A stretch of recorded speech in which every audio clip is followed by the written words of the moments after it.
Hello everyone, ओम नमः शिवाय and welcome back to the channel.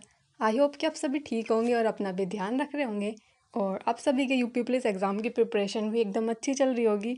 वैसे ये पूछना मुझे ऐसा लगता है कि बस मैं ऐसे ही पूछ रही हूँ, बाकी मुझे नहीं लगता कि गर्मी की वजह से किसी की भी प्रिपरेशन ज़्यादा अच्छी चल पा रही होगी, क्योंकि बहुत बहुत ज़्यादा गर्मी हो रही है और जितना भी हम टारगेट डिसाइड करते हैं उसको कंप्लीट कर पाना बहुत ज़्यादा मुश्किल हो रहा है। और मुझे तो ये समझ में नहीं आ रहा है कि गवर्नमेंट को अब इतनी क्या जल्दी हो रही है हमारा एग्ज़ाम कराने की, क्योंकि जून के टाइम पर ना सबसे ज़्यादा गर्मी होती है और अभी तो एग्ज़ाम नहीं होना चाहिए बिल्कुल भी, जहाँ तक मुझे लगता है, क्योंकि इतनी ज़्यादा गर्मी में तो जितना कुछ आता है ना उतना भी नहीं हो पाएगा। तो अभी तो गोल जो भी हम डिसाइड करते हैं टारगेट कंप्लीट करना, यही इतना ज़्यादा मुश्किल हो रहा है, तो एग्ज़ाम तो क्या ही दे पाएंगे इतनी गर्मी में। और ऊपर से गवर्नमेंट ये भी बोल रही है कि अभी एग्ज़ाम मतलब बहुत ज़्यादा गर्मी पड़ने से पहले पहले एग्ज़ाम करा लो। अब मुझे ये तो बताओ कि भाई जून से ज़्यादा गर्मी कब पड़ती है? जून और जुलाई में तो इतनी ज़्यादा गर्मी पड़ती है, तो आप इससे पहले कब करा लोगे मतलब? और चलो बाकी अगर एग्ज़ाम होता भी है इतनी गर्मी में तो हम क्या ही कर पाएंगे उसमें। जो भी डिसाइड होगा वो तो हमें करना ही पड़ेगा, अब चाहे गर्मी में एग्ज़ाम हो या फिर सर्दी में या फिर बरसात में या ओले पड़ रहे हो, कुछ भी हो रहा हो हमें तो अपना एग्ज़ाम देना ही पड़ेगा। बट एक्चुअली में इतनी गर्मी में एग्ज़ाम नहीं होना चाहिए, जहाँ तक हो सके थोड़ा सा नॉर्मल टेम्परेचर हो जाए या फिर मानसून वगैरह आ जाए तब एग्ज़ाम हो, तो थोड़ा बेहतर रहेगा। और बाकी आप में से किसी ने मुझे पूछा था कि दीदी सभी सब्जेक्ट के कुछ इंपॉर्टेंट टॉपिक्स बता दो, कि जैसे रीजनिंग में कौन से इंपॉर्टेंट टॉपिक्स हैं जो हमें पढ़ लेने चाहिए, जिन बच्चों ने अभी बहुत ज़्यादा टाइम पहले अपनी तैयारी स्टार्ट नहीं की है। क्योंकि कुछ बच्चों के अलग एग्ज़ाम हो सकते हैं, किसी के ग्रेजुएशन के एग्ज़ाम थे, किसी के बीएड के एग्ज़ाम थे, किसी के ट्वेल्थ के एग्ज़ाम थे, तो शायद उन बच्चों की तैयारी नहीं हो पाई होगी। तो क्योंकि अभी बच्चे बोल रहे हैं कि अभी से उन्होंने तैयारी करना शुरू किया है, अभी कुछ टाइम से तैयारी करना शुरू किया है, तो उन्हें कुछ इंपॉर्टेंट टॉपिक्स बता दो कि क्या क्या पढ़ें ताकि थोड़ा बेहतर स्कोर कर सके।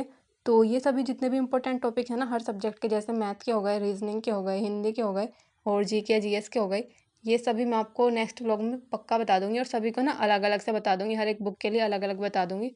और जहाँ तक मुझे लगता है इतना ज़्यादा तो मुझे नहीं पता है कि क्या इंपॉर्टेंट टॉपिक है, लेकिन मैं इतना ज़रूर बता सकती हूँ जितना भी मैंने पढ़ा है, मतलब जो भी टॉपिक्स मैंने पढ़ा है मैं वो आप सभी को बता दूंगी। क्योंकि इंपॉर्टेंट का तो कुछ नहीं होता है कि क्या इंपॉर्टेंट है, ये तो एग्जामिनर के मूड पर डिपेंड करता है कि वो किस तरह के क्वेश्चन देते हैं। तो इम्पोर्टेंट तो सभी होता है, बाकी जितना हो सके आप पढ़ लेना, जितना भी मैं बताऊंगी या फिर जितना भी मैंने पढ़ा है मैं आपको वो सभी बता दूंगी। और आप में से कुछ बच्चे पूछते रहते हैं कि दीदी 2D के फॉर्मूले बता दो और 3D के फॉर्मूले बता दो जो मेंसुरेशन में होते हैं। तो देखो मैं आप सभी को बताती हूँ, जो मैंने आप सभी के साथ हिंदी की जो रचनाएं शेयर की थी ना कम्युनिटी पोस्ट पर, उसमें मेरी इतनी ज़्यादा बेकार राइटिंग थी, तो काफ़ी सारे बच्चों ने बहुत ज़्यादा मजाक भी बनाया कि कुछ भी समझ में नहीं आ रहा है कि आपने लिखा हुआ है। तो अभी ये फॉर्मूले वाला जितना भी अगर मैं कम्युनिटी पोस्ट पर शेयर करती हूँ तो आपको कुछ भी समझ में नहीं आएगा, क्योंकि उसमें उससे भी ज़्यादा बेकार राइटिंग आई हुई है जो मैंने हिंदी में लिखा हुआ था। लेकिन फ़ॉर्मूले काफ़ी सारे हैं जो काफ़ी अच्छे हैं और काफ़ी बेनिफिट लगता है मुझे, क्योंकि अभी जैसे आज हमने 2D वाला चैप्टर किया था तो मुझे पता है उसमें से कितने सारे फ़ॉर्मूले थे। जो जितने भी ज़्यादातर क्वेश्चन थे सभी फ़ॉर्मूला बेस्ड ही होते हैं वैसे भी 2D में तो, या 3D की भी बात करूँ, जितने भी क्वेश्चन होते हैं सभी फ़ॉर्मूले से हो जाते हैं ईज़िली। अगर आपको फ़ॉर्मूला याद है तो क्वेश्चन हो जाएगा, और अगर फ़ॉर्मूला ये नहीं याद है तो क्वेश्चन नहीं होएगा। तो जितना भी फ़ॉर्मूले वाला पार्ट है मैं एक काम करूँगी, इसके लिए एक अलग से वीडियो बना दूँगी जिसमें मैं प्रॉपर आपको वो सभी फ़ॉर्मूले बोलकर भी लिखवा दूँगी और साइड में उसकी पिक्चर भी लगा दूँगी जो मेरे पास लिखे हुए हैं, क्योंकि दोनों से बेहतर समझ में आएगा। अगर आप सिर्फ उसको पिक्चर के थ्रू देखोगे ना तो बिल्कुल समझ में नहीं आएगा, क्योंकि मैंने ना वो ऐसे ही बनाए हुए हैं एकदम कैजुअल, ऐसा नहीं है कि मैंने स्पेशल कुछ अलग से लिख कर बहुत अच्छे अच्छे बनाए हुए हैं। जैसे सभी लोग अपनी नोटबुक या कुछ भी डायरी वगैरह बनाते हैं लिखने के लिए, कहीं भी कुछ भी लिख देते हैं, क्योंकि हमें खुद तो पता होता है ना कि हमने कहाँ पर क्या लिखा है। तो फ़ॉर्मूले तो काफ़ी सारे हैं लेकिन वो आप सभी को समझ नहीं आएँगे, इसलिए मैंने वो कम्युनिटी पोस्ट पर शेयर नहीं किए थे आप सभी के साथ।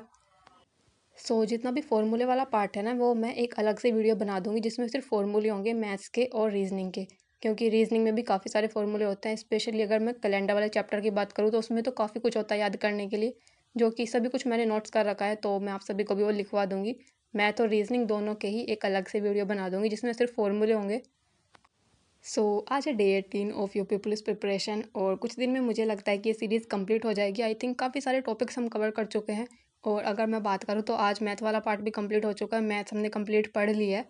लेकिन रीजनिंग वाला पार्ट काफ़ी रह रहा है, मुझे लगता है अभी शायद कुछ टाइम लग जाएगा, लेकिन जल्द ही पूरी हो जाएगी सीरीज़। और अगर मैं बात करूँ कि मैं यहाँ पर बैठकर क्या पढ़ रही हूँ, तो सुबह के टाइम थोड़ा सा मॉर्निंग में टाइम निकालना पड़ता है काम करने के बाद, यहाँ पर बैठकर मैं हिंदी वाला पार्ट कंप्लीट कर रही थी अपनी बुक से।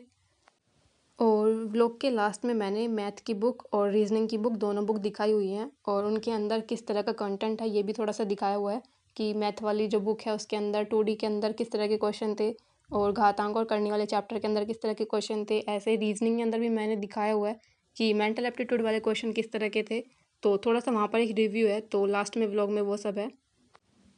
आज का स्टडी गोल कुछ ऐसा बनाया था हमने, क्योंकि आज है day 18 of UP police preparation. और सबसे पहले हम करते हैं प्रैक्टिस, जिसमें सबसे पहले बैठकर यहाँ पर मैं हिंदी की प्रैक्टिस ही कर रही थी। और हिंदी वाले पार्ट में मैंने पढ़ा था आज वाक्य के अंक कितने होते हैं, और वाक्य के क्या क्या तत्व होते हैं, किस तरह से वाक्यों का वर्गीकरण कर सकते हैं, अर्थ के आधार पर कैसे वर्गीकरण करते हैं, और रचना के आधार पर कैसे वर्गीकरण करते हैं।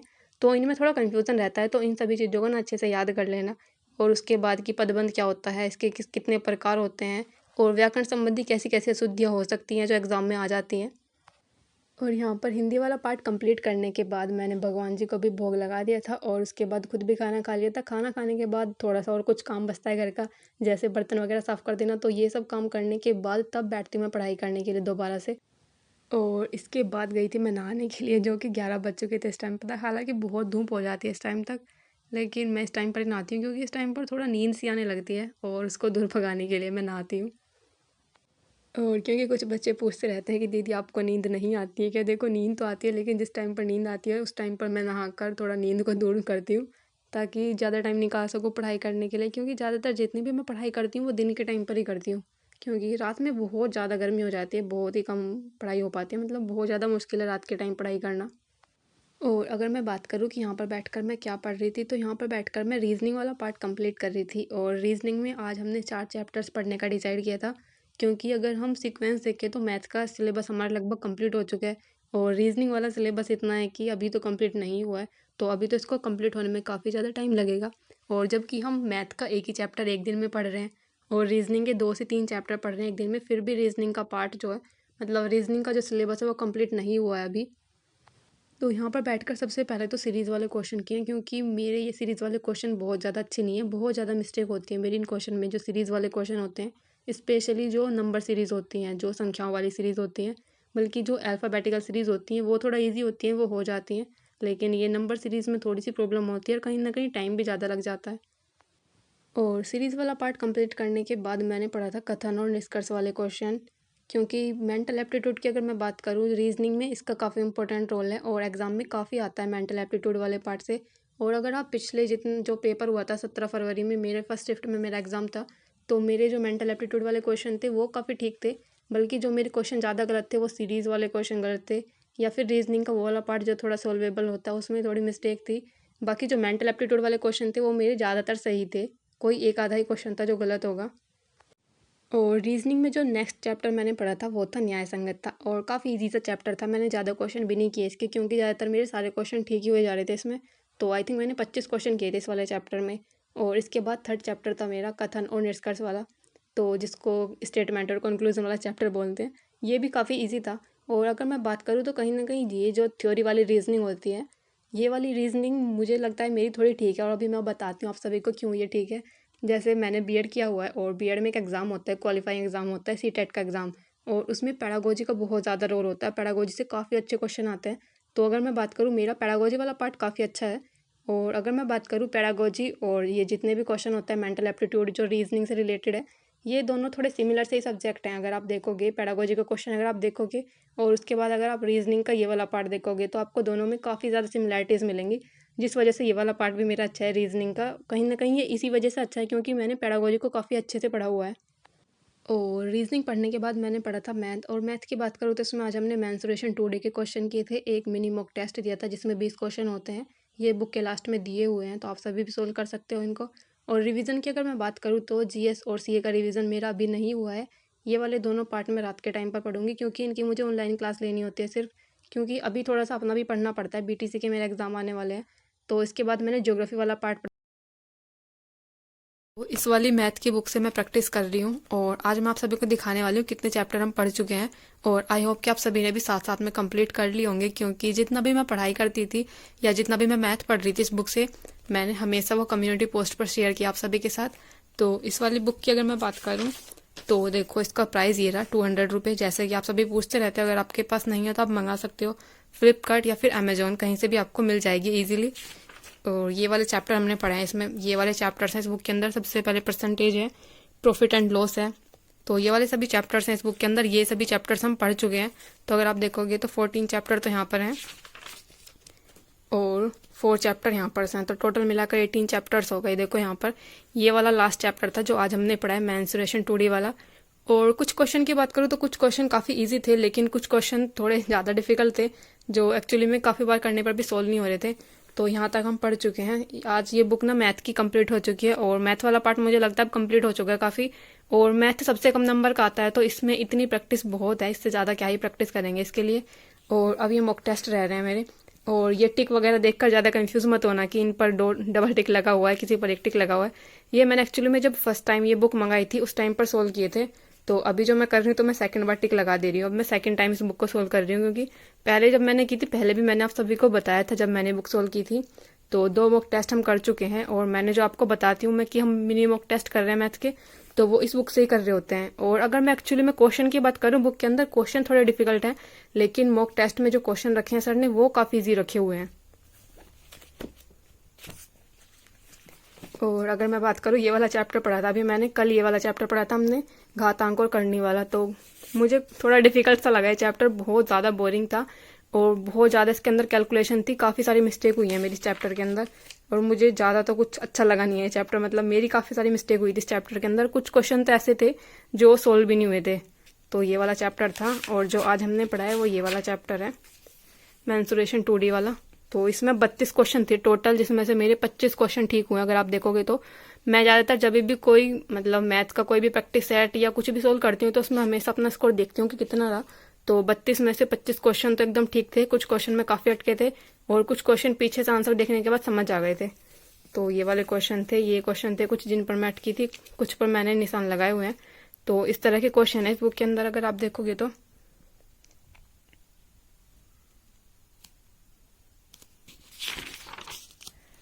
तो कुछ क्वेश्चन थे जो काफ़ी ऐसे थे डिफ़िकल्ट, जो जिनको करना थोड़ा सा मुश्किल हो रहा था। और अगर ये कहीं भी एग्ज़ाम में आते हैं तो ऑफ कोर्स हमारा टाइम ले जाएंगे, तो इनको स्किप करना ही बेहतर होगा, क्योंकि कुछ क्वेश्चन काफ़ी ज़्यादा कैलकुलेटिव थे। इस तरह की क्वेश्चन है, और मैंने पूरी बुक पर कुछ से कुछ लिख रखा है। टोटल मिलाकर 32 क्वेश्चन थे। ये देखो ये वाला लास्ट वाला क्वेश्चन है 32। तो ये वाला चैप्टर मुझे फिर भी ठीक लगा, मेंस्ट्रुएशन 2D घातांक और करने वाले चैप्टर की अगर बात करूँ तो उस वाले चैप्टर से तो ये वाला चैप्टर ज़्यादा अच्छा था। तो आज मुझे लगता है हमारी ये बुक कंप्लीट हो चुकी है। तो बस ये वाली बुक कंप्लीट हो चुकी है। अब जितना हो सके इस बुक के अंदर जो मॉक टेस्ट है वो वाले मॉक टेस्ट और कंप्लीट कर लेंगे। और इसके बाद अगर रीजनिंग की बात करूँ कि मैं रीजनिंग कौन सी बुक से पढ़ रही हूँ, तो राहुल शर्मा सर की ये वाली बुक है, अंकित भाटी सर और राहुल शर्मा सर की ये वाली बुक है रीजनिंग की, जो कि काफ़ी बड़ी है, और एक चैप्टर के अंदर ही काफ़ी सारे क्वेश्चन दिए हुए हैं। तो मैं कभी भी जितने चैप्टर के अंदर क्वेश्चन होते हैं सभी क्वेश्चन सोल्व नहीं करती हूँ। अगर मेरे ज़्यादा क्वेश्चन ठीक हो रहे होते हैं तो मैं कम ही सोल्व करती हूँ, और अगर कोई चैप्टर मुझे थोड़ा डिफिकल्ट लग रहा होता है तो उसमें थोड़े ज़्यादा क्वेश्चन सोल्व कर लेती हूँ। और आज का जो पार्ट था वो मेंटल एप्टीट्यूड वाला ज़्यादा था, इसलिए मैंने आज अच्छे खासे क्वेश्चन सोल्व किए हैं एक चैप्टर में। तो मैं आपको दिखाती हूँ जो जौन से चैप्टर आज हमने पढ़े थे। पहला था स्टेटमेंट एंड कंक्लूजन वाला, कथन और निष्कर्ष वाला। तो ये वाला चैप्टर कुछ ज़्यादा डिफिकल्ट तो था नहीं, तो इसमें 40 में से 36 क्वेश्चन मेरे ठीक हो गए हैं। बट इनमें ना एक चीज़ गलत लगी मुझे, जो कि जैसे हर क्वेश्चन के बाद ना वो नहीं दिया हुआ, हर क्वेश्चन के बाद उसके ऑप्शन नहीं दिए हुए हैं। ऑप्शन सिर्फ एक ही जगह पर दिए हुए हैं। देखो अगर आप यहाँ पर देखोगे तो ऑप्शन सिर्फ एक बार दिए हैं, क्वेश्चन अलग अलग दे रखे हैं, तो बार बार मैच करने के लिए पीछे देखना पड़ता है। तो इस तरह के कुछ क्वेश्चन थे इस बुक के अंदर, अगर आप मंगाना चाहो।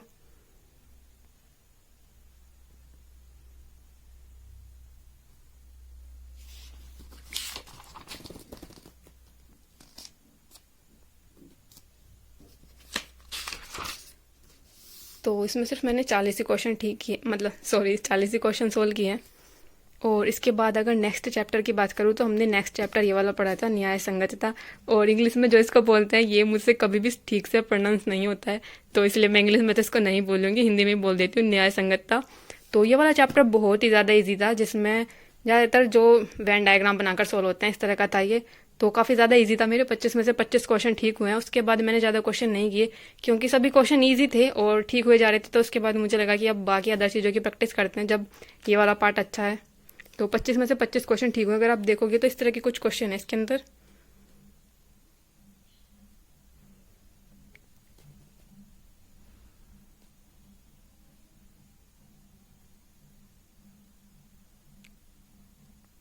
ये जितने भी क्वेश्चन हैं तो काफ़ी इजी थे, ऐसा नहीं था, बट काफ़ी सारे क्वेश्चन हैं जो सभी एग्जाम्स में आए हुए हैं, सभी जो हैं प्रीवियस ईयर से कहीं ना कहीं के।